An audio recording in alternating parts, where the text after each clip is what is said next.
بسم الله الرحمن الرحيم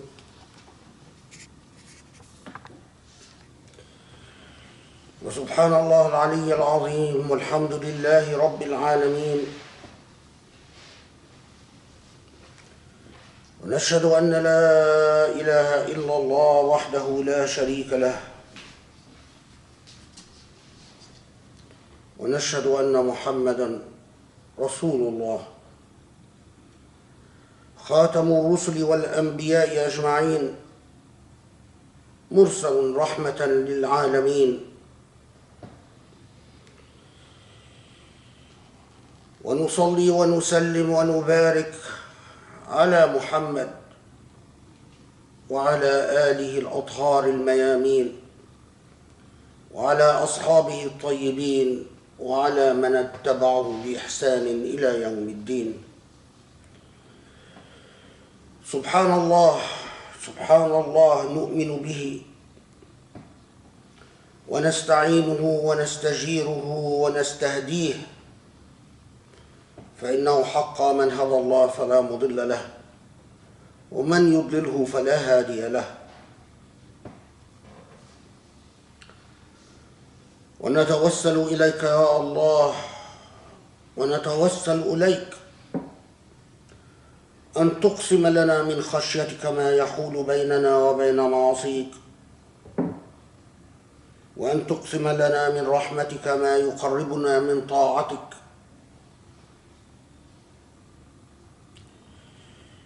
وأن ترزقنا من اليقين ما يهون علينا مصائب الدنيا وأحداثها.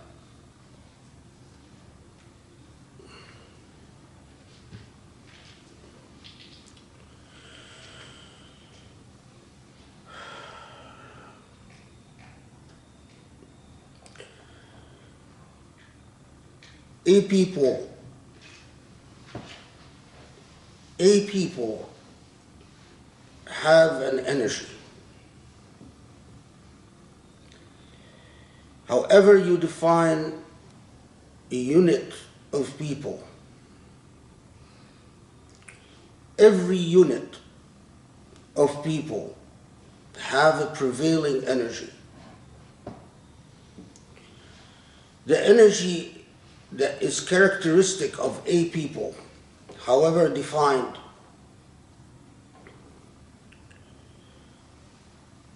is like a magnetic field generated in a locality or a place. And like magnetic fields are formed by numerous small particles within a certain characteristics of the land, the energy that characterizes a people is a sum total of the numerous individuals that defines the collectivity. We Muslims have a number of cross-cutting identities. We are characterized by ethnicity and race. We are characterized by gender. We are characterized by age, by class. We are characterized by nationality. Some of us are Pakistani, some of us are Indian, some of us are Persian, some of us are Arab, and so on. But we also are characterized by our Islamicity. The fact that,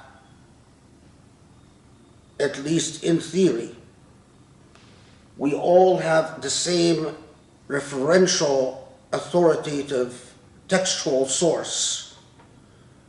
We all have at the center of our reference system the Quran, Islamic belief, Islamic teachings, Islamic normativity.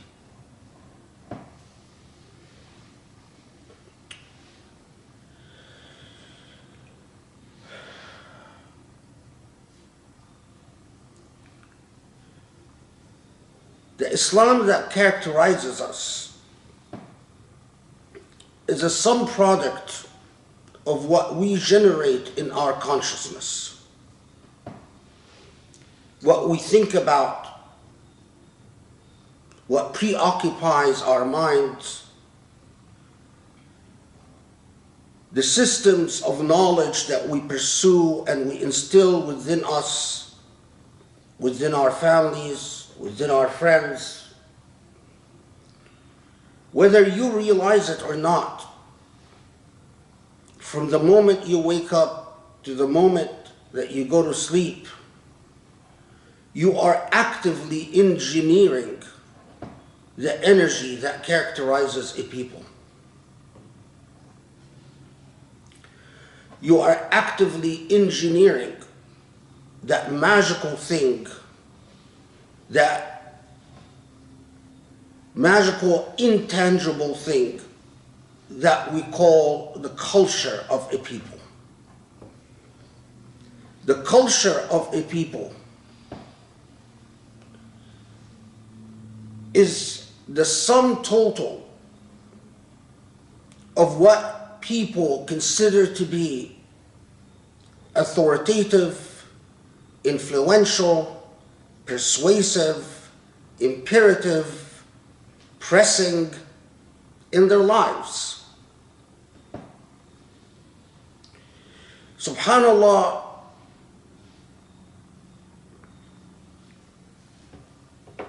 culture is something that we all feel, like the invisible energy in existence, something that influences our priorities, our systems of belief, our moods, our feelings, but it is very difficult to define and very difficult to tangibly touch or even describe.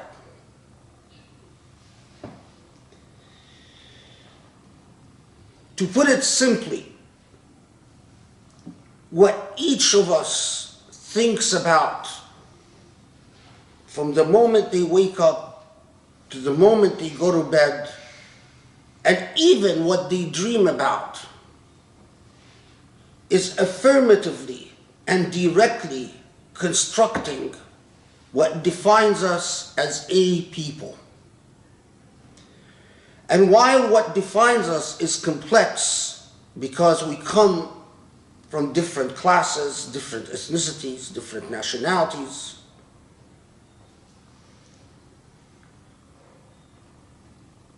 but Islam is a very big part of what defines what we call a Muslim people.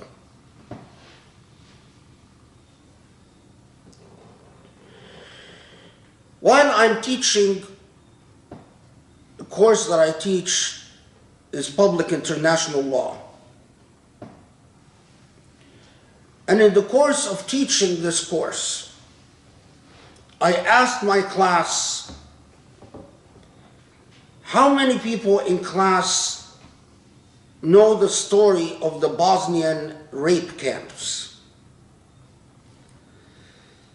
Those of you who are old enough will remember in the early 90s when the Serbs built camps where they forcibly held Muslim women and systematically raped them in what notoriously became known as the Bosnian rape camps. Thousands upon thousands of Muslim women were raped, their lives destroyed. When I asked my class, how many of you know about the Bosnian rape camps? And this is in law school, students of international law. I was surprised that very few hands went up. We are not even that far away from the memory of the Bosnian rape camps. But already, a new generation of people are growing up that have never heard of the Bosnian rape camps. Now, of course, if you are a thinking person, that makes you reflect about the energy of a people. What is it about our energy that makes abuses directed against us so forgettable and so unnotable? Imagine if these rape camps had victims that were anyone but Muslim. Imagine how many movies, how many books, how many conferences, how many symposia, how many lectures, how many chairs.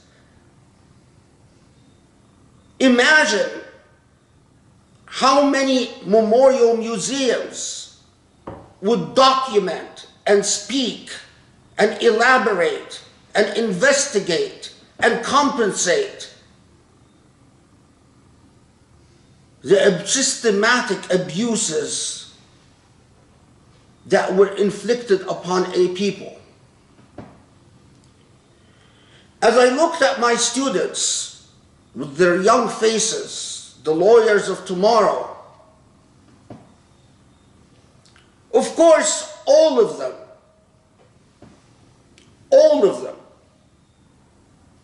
have heard of the Salman Rushdie scandal and the satanic verses. All of them have heard of bin Laden and the Qaeda.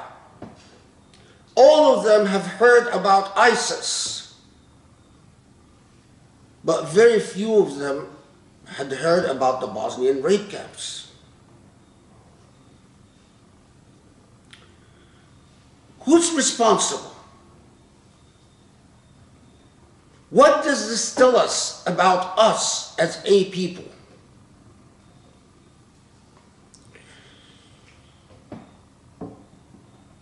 As I was reflecting upon this reality,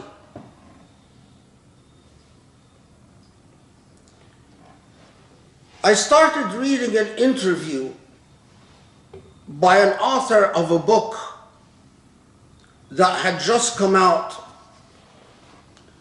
The book is called Don't Forget Us Here by Mansour al-Daifi.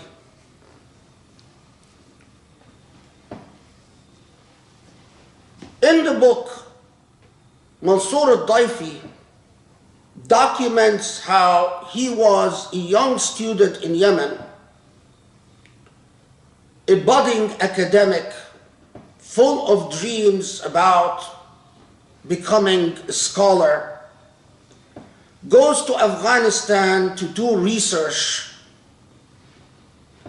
is abducted by Afghani warlords, and is sold to American forces because the United States had communicated to the Afghani warlords that they are willing to pay money for any Muslim in Afghanistan that the warlords tell the Americans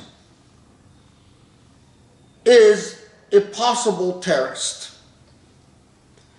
And the United States made it known that they are willing to pay anywhere from a couple of $1,000s to $150,000 depending on who you bring them. The Americans bought Mansour al-Daifi from the Afghani warlords. And Mansour al-Daifi documents how the Afghani warlords did not mistreat him. They actually treated him quite well, other than selling him as if into slavery to the Americans. The Americans take him to a black site where they torture him for charges or for reasons he is not aware of. It was sufficient that Mansour al-Daifi was an Arab and a Muslim. Eventually, they transport him to Guantanamo, where you read truly its shocking testimony and narrative. In Guantanamo, there are Muslims from around the world. Muslims who are systematically tortured and abused. Some of these Muslims die in Guantanamo and are buried in unmarked graves. After spending 14 years in Guantanamo without charge, without any charges brought against them, 14 years in which Mansour al-Daifi is systematically tortured and abused. Now, the Americans inform Mansour al-Daifi that he can't send them back to Yemen, and they cannot send him to Afghanistan. They don't want to keep him because after 14 years, they know that he has nothing to do with anything involving terrorism.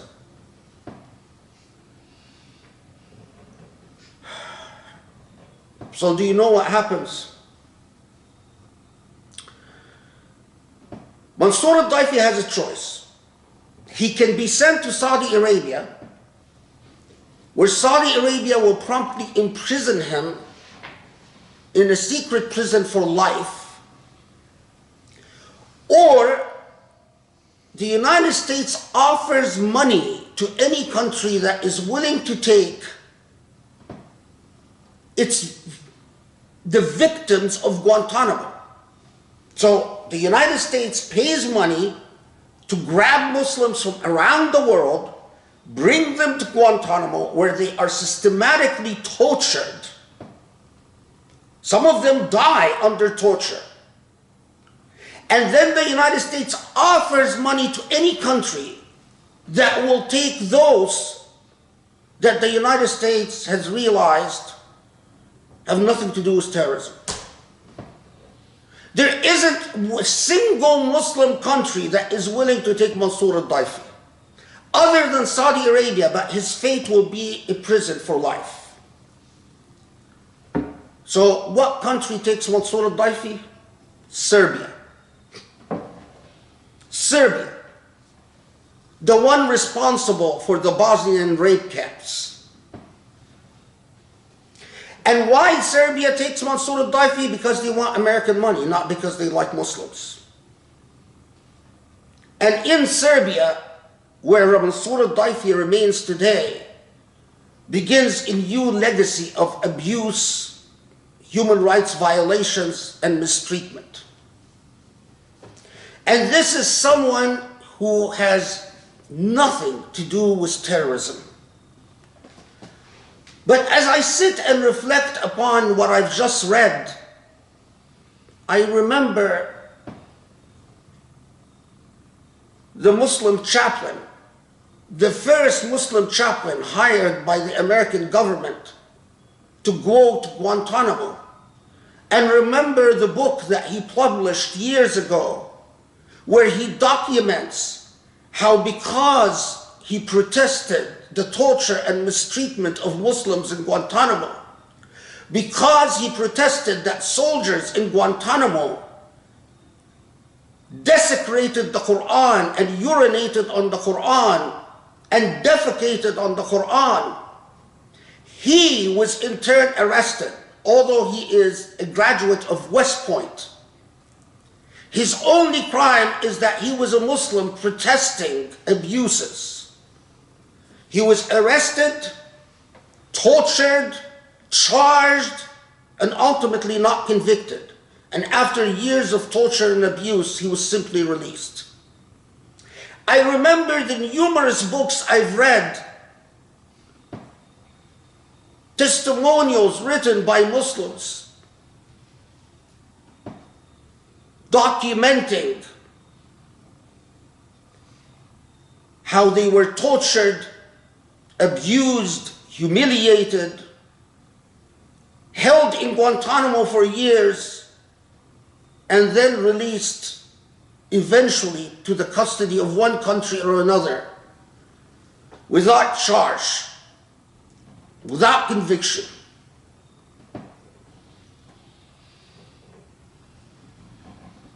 But here's the thing. All the people who has given attention to Mansour al-Daifi's book, like all the people who gave attention to Chaplain Woo's book, the Muslim chaplain, the graduate of West Point, who is arrested and charged, are all non-Muslim. Mansour al-Daifi's book is endorsed in the back all by non-Muslims. All the awards he's won, the Richard Margolis Award for Nonfiction, the prestigious Episodic Lab Award for Nonfiction, are all by non-Muslims. In Muslim conferences and Muslim symposia, Chaplain Woo is not the one that gets invited to come to talk to Muslims about the abuses he witnessed against fellow Muslims and against the Quran in Guantanamo. No, he's shunned and marginalized. Like Mansour al-Daifi, I am sure is going to be shunned and marginalized by Muslims. I shake my head and I say, La hawla wa la quwwata illa billah. Allah, what happened to us? Why is this? Why is it like this? Why is it that I can't get the attention of my fellow Muslims towards what Allah has told us matter the most? Justice, haqq, truth. Then it comes to me, just yesterday, again, the Israelis stormed the Aqsa Mosque. Again, Israeli forces protected Jewish extremists as they desecrated the Aqsa Mosque. And again, just yesterday, 3 Palestinians were killed in separate incidents by Israelis. One of the incidents involved a woman who was sick with corona, who has 4 children. The youngest of her children is 4 years old, and the oldest of her children is 10 years old. The Israelis shot and killed her near the Aqsa Mosque. The Israelis informed her family that they killed her because she tried to stab a soldier. No witnesses other than Israeli soldiers. No investigation other than what Israel wants. The children are now without a mother. A woman who went to the Aqsa Mosque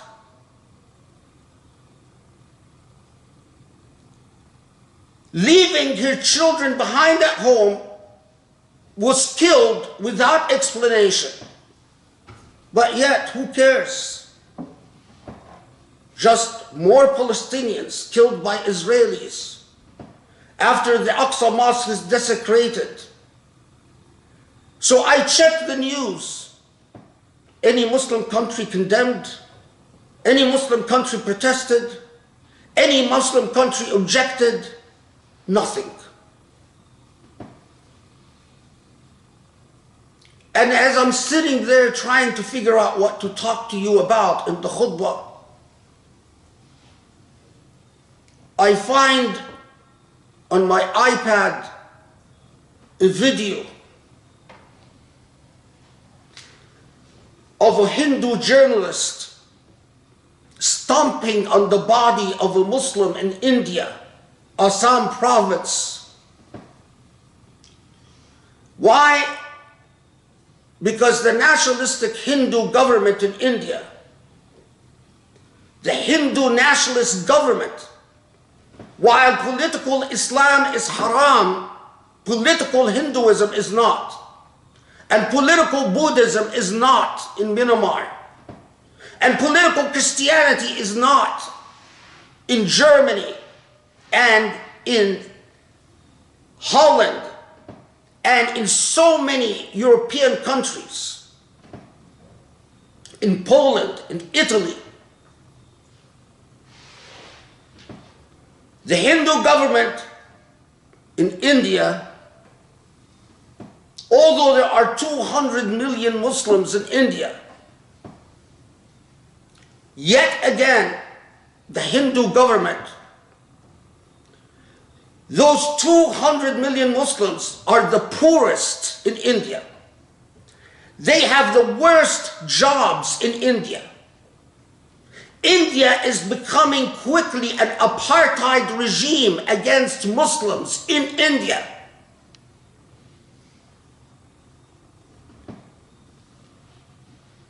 We've got the genocide against Muslims in China. And now we've got an apartheid regime being instituted in India against Muslims, 200 million Muslims, who occupy the worst jobs and the lowest classes, who the Indian government has made sure that they are the least educated and the least capable of social mobility. And the Indian government in the Assam province and elsewhere is demolishing the homes and businesses of Muslims, confiscating their lands, displacing them from their homes where they've lived for the past 50 years or the past 100 years. And in the course of doing so, the police shot and killed a Muslim, and a Hindu photographer couldn't contain his hate and started stomping on the body of this Muslim. And that's the video I watched. Because that video was leaked and there was an outcry in the world, the Indian government arrested the journalist. But on video, you see a Hindu police officer hug the photographer after he stomped on the body of the Muslim to congratulate him and celebrate his deed. Muslims in India are persecuted, treated as second and third class citizens, their homes demolished, their businesses destroyed, their mosques razed to the ground. And again, I checked the news. The only country that protested was Pakistan. Saudi Arabia, complete silence. Egypt, silence. The Emirat, the country of tolerance, Hamza Yusuf's favorite, complete silence. After all, the Emirat gave an award to Modi, the head of the Hindu Nationalist Party in India. If India just thought that its business with the Emirat would be at risk, or with Saudi Arabia would be at risk, the persecution of Muslims would end immediately.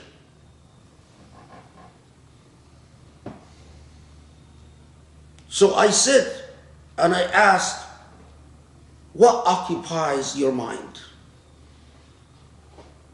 How are you contributing to the energy of the people? Are you interested in where you are going to eat? Are you interested in your career? Are you preoccupied with your own affairs? What discourses prevail upon Muslim podiums? What are Muslims talking about? What are your Imams preoccupied with? Rape camps in Bosnia, apartheid in India, genocide in China, genocide in Myanmar, desecration of the Aqsa Mosque, murder of Palestinians, thousands of Muslims tortured and abused in Guantanamo and in black sites. And what occupies your mind?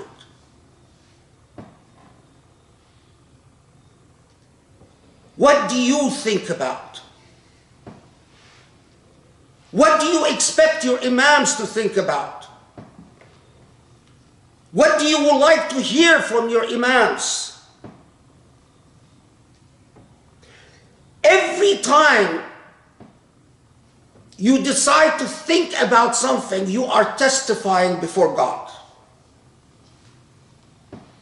If you spend the time to buy a book about the plight of Muslims, and you spend the time reading a book about the plight of Muslims, this is a testimony that you are offering before God. You might do nothing more than that, but still it is your testimony before God. Every time you attend the Jum'ah and you expect from your Imam to talk to you about Reverend Woo, the Muslim chaplain who is accused of treason and tortured. Every time you go to the board of directors and say, why don't we have Chaplain Woo come talk to us? Why don't we bring attention to the plight of Muslims who are suffering? You are testifying before God. And every time you sit and you decide to tolerate from your leaders and from your Imams and from your podiums trivia and nonsense and pietistic affectations, this is also your testimony before God. أقول قولي هذا واستغفر الله لي ولكم أسأل الله يستجب. بسم الله الرحمن الرحيم. والحمد لله رب العالمين. والصلاة والسلام على محمد الهادي الأمين المرسل رحمة للعالمين وعلى آله وأصحابه ومن اتبعه بإحسان إلى يوم الدين. What occupies your thinking? What occupies your heart? What do you care about in life? Where do you put your attention? You see how minimal. All I'm asking for is your attention. Because although you might not realize it, you are affirmatively constructing the energy of the Muslim people in the world.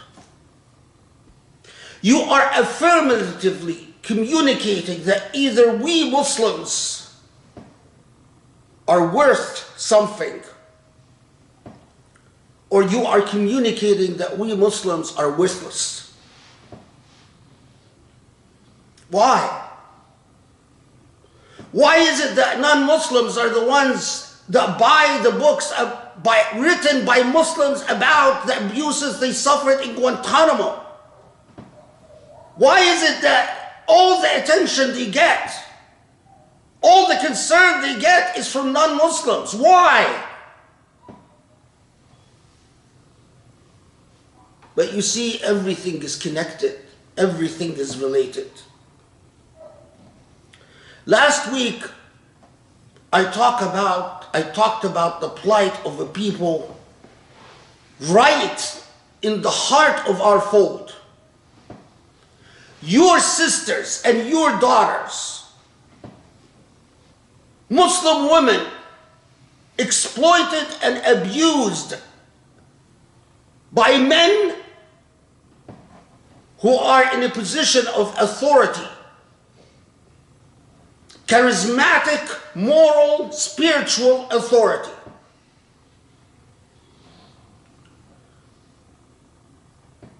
I was pleased and disheartened by the number of women who reached out and said, yes, this happened to us. And thank you for speaking up. But I'm also disheartened by the lack of interest in the Muslim community. A problem? Yes, it's a huge problem. It's a huge problem. When we have a Quran reciter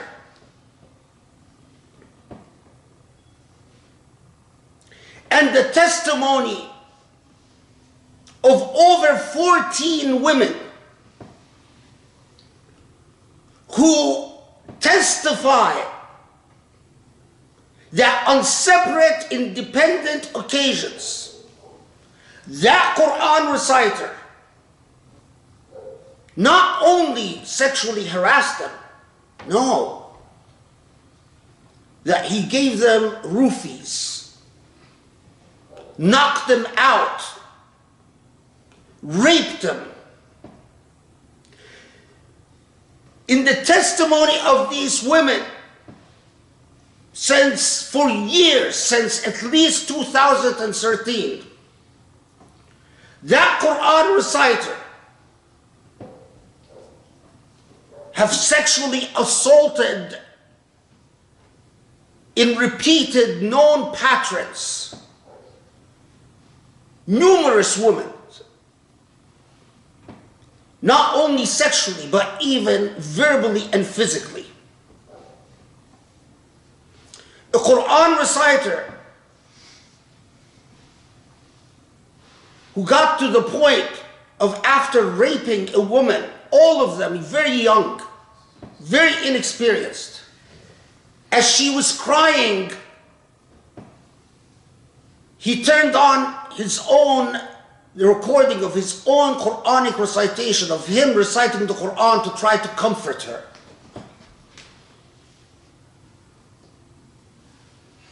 A Quran reciter who communicated STDs to at least 2 of his victims.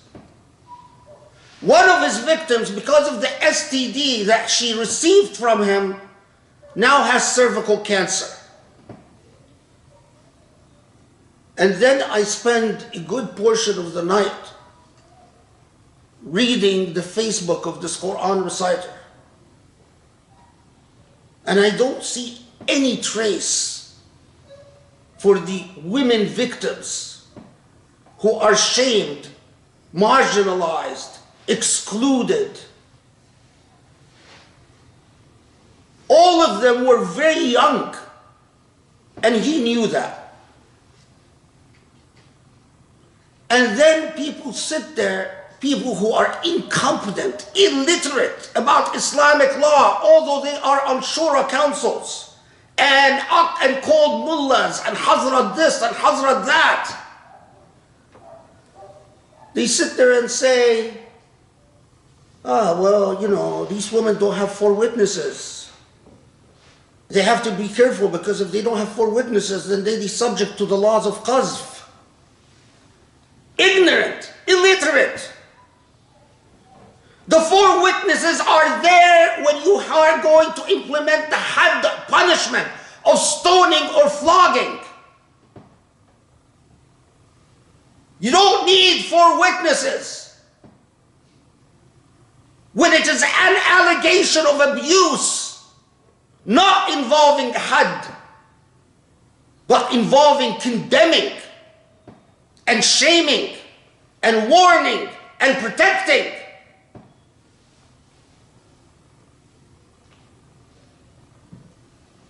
Absolute silence.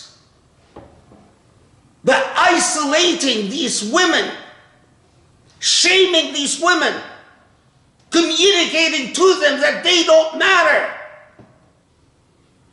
As numerous people on this man's Facebook praise him, celebrate him, no consequences. All the institutions where he worked and where he was fired for the same conduct covered up for him, continue to cover up for him till this day.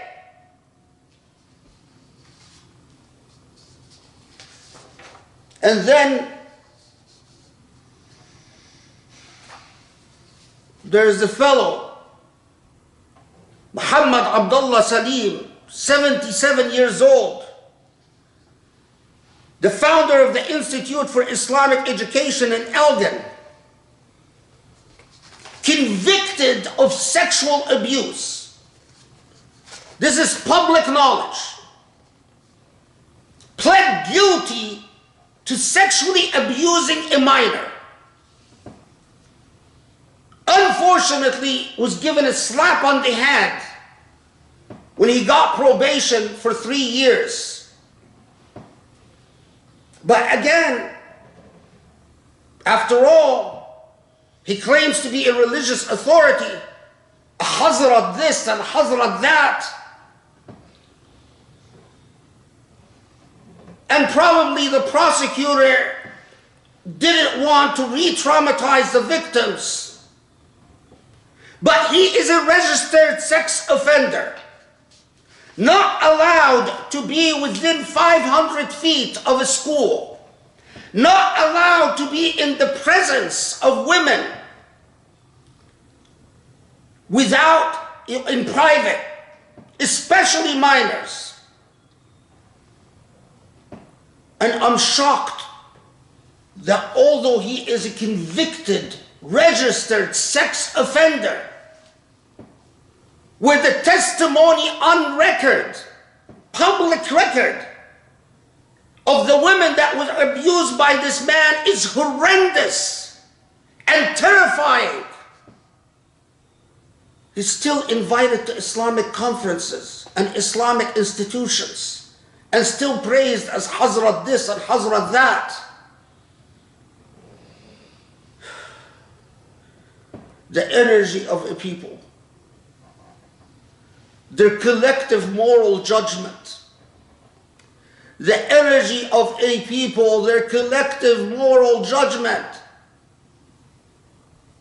You tell me, what is our collective moral judgment? You tell me, what are the cultural characteristics of Muslim communities around the world, other than they suffer genocide and they're silent? They suffer torture and they're silent. They suffer rape in rape camps and they're silent. They suffer sexual abuse and they're silent. They suffer misogyny and hate and violence and they're silent. But worse than silent, they're engaged in trivia and superficiality. They love people who sell to them falsities, who sell to them fantasy, who sell to them the make-believe of a world of pieties without meaning. No principles, no morality, no positions, no standards, nothing of what characterizes immoral people. And then I remember Allah's revelation. كنتم خير أمة أخرجت للناس. You were the best people given to humanity. Why? تأمرون بالمعروف وتنهون عن المنكر. Because you enjoin what is good and resist what is evil. Allah, really? Where are those people? Where are those people? Are we the best people given to humanity anymore? When we cover up abuses and celebrate immorality and silent before atrocities, when our priorities are more mixed up, when we are drowning in selfishness and egocentrism and preoccupation with everything that doesn't matter,